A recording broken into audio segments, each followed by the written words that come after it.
One of the challenges of being a professional in this industry is that most of what you do is a first draft.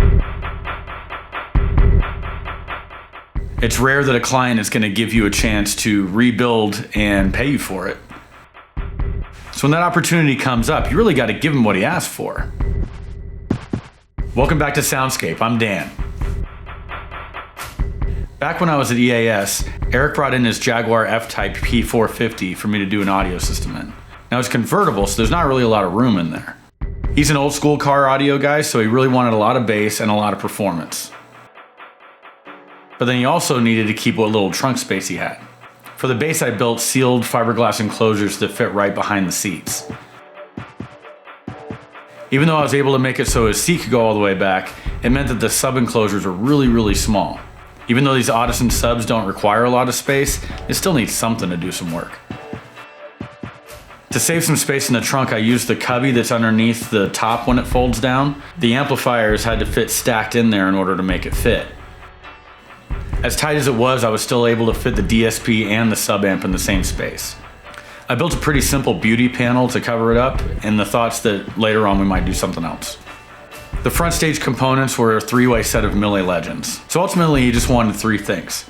He wanted more bass, he wanted a flashier install with some lighting, and then he wanted a radar detector as well.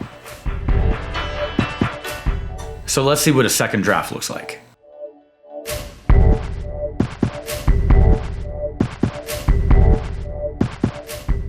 I was able to fit 2 C4s in the cubby using a drawer slide so I could pull everything out and service it if I needed to.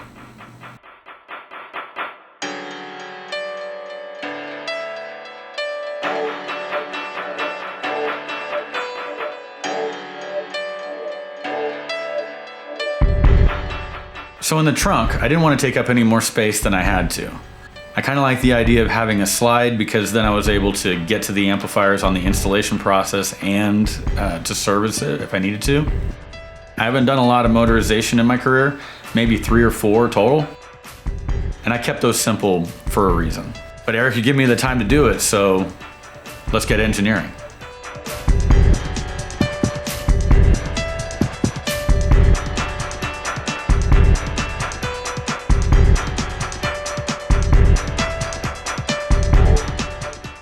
I had an idea for this one that I wanted the 2 amps to motorize out separately, but I knew that was going to take some engineering to do. So what I did was I made a first draft of the entire assembly so I could see how it worked.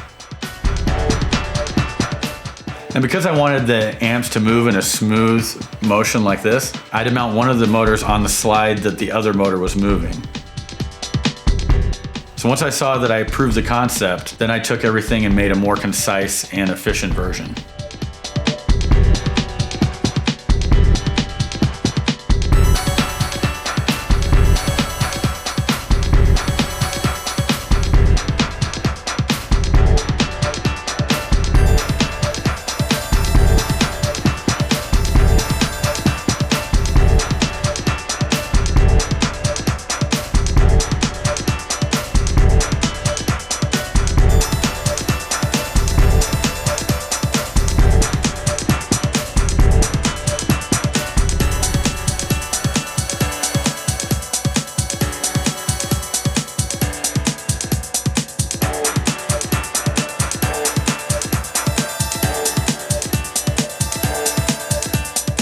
After wiring everything up and mounting the assembly in the vehicle, then I just had to build the beauty panel.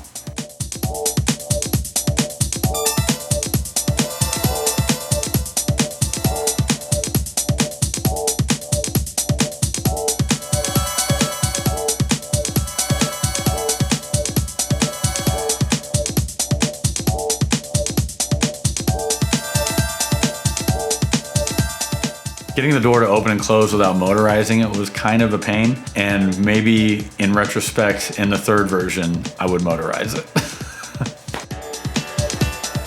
So the radar was pretty straightforward, just integrated the sensors into the front and rear of the vehicle.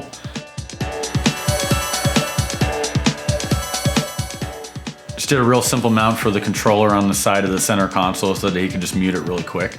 But I decided to put the display in the overhead console.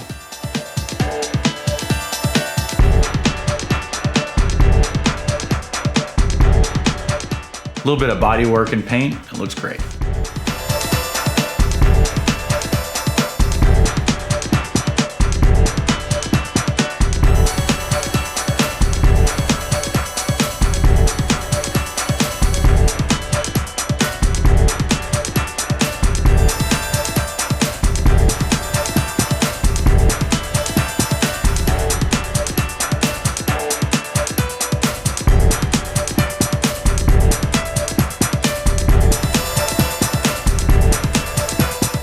Now I swapped out the cigarette lighter for a Helix conductor, which I thought looked really cool in the dash. I pulled out the sub enclosures and started building an IB type setup. We're switching the sub alignment from sealed enclosures to infinite baffle. I'd explained to Eric that this was kind of an experimental thing and we just kind of have to see how it went.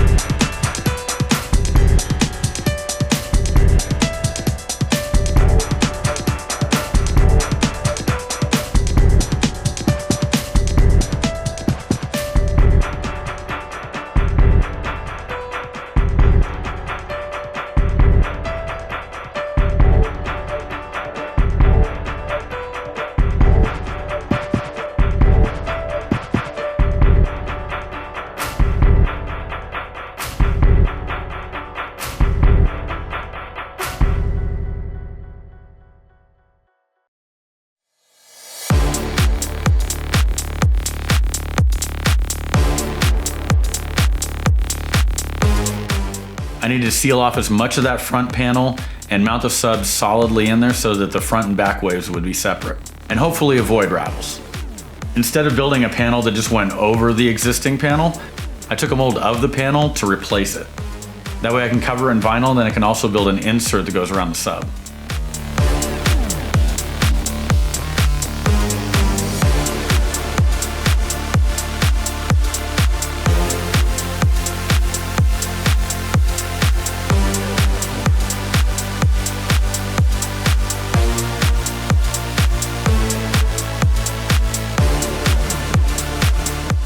On the previous build, I had a basic panel that went over the front of the subs, and this setup I wanted to integrate it a little bit more and add a little bit more flash. I decided that mounting up the subs first and then building the trim panel around it was the best way to go. To accommodate the lighting, I used 1/2" acrylic in order to make the insert.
Done a handful of cars for Eric. They're all cool cars, but this one definitely stands out.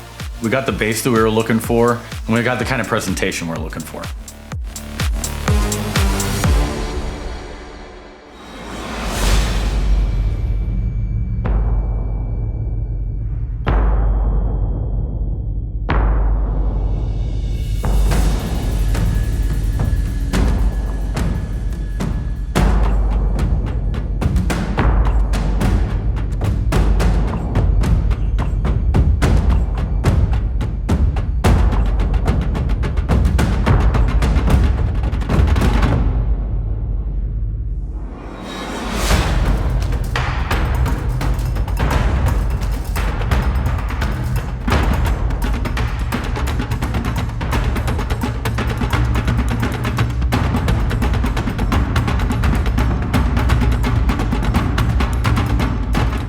Thanks for watching me build stuff. Please like and subscribe. And if you're in Colorado, let's do something. Let's get nuts.